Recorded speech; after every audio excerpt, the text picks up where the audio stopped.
Hello. Nandito na kami ngayon sa sa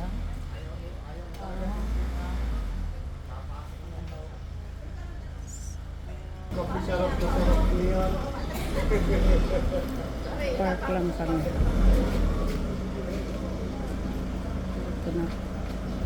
Dito na kami sa Pasay.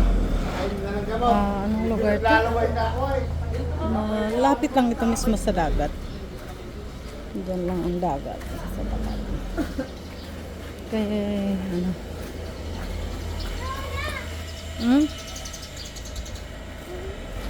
May dala na po. Oh. Ambag natin doon sa ano, sa ilalim ng upuan yung bugyoticals ko ha. Yan, dito lang to. Ito po yung bahay lang. Ah, okay. Mamaya na lang po ulit lalabas pag ano po aalis. Hindi kayo pilates. Okay. Pagka po hindi kumalag na gano'n, hindi kayo po sa labas po magpapa. Ah, Lahat po ito yung transyon. ganun Po po yung ba? hindi po. Ate po yun. Ah. Pati yung kalahati, ganun din? Rent din? Hindi po, yan po yung doon sa may bahay pa po. Nag-aalis pa po sila. Ah, bari may naka-residence talaga nakatira.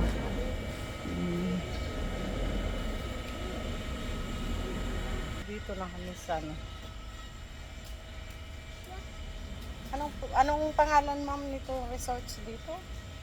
Bale, ito pong ano po ninyo, tiny house rental po yun. Open Barangay house. Hugong. Tin house. Barangay Hugong. Sa Hugong. Barangay Hugong. Ah. Yung resorts po, anong pangalan? Ito nga po. Yung dito malapit na dagat. Malapit po kami sa Laluz, Ah, dami. Coral, Aqua Verde. First time ko makarating dito sa Batangas. Pero umaga po po nakarating mo din. Malinaw po. Ang Malinis po. dagat lang po namin is, halimbawa, huwag lang pong babagyo, huwag lang ano. Oo. Po ay maganda po. Sobrang linaw po kahit po ano. Yun nga, sabi namin sana hindi umuulan.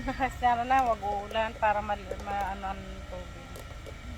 Dito na po kami. Tapos ngayon po, Tapos sorry, ang number ng sige po. Akin na lang. natin, bago gusto nyo mag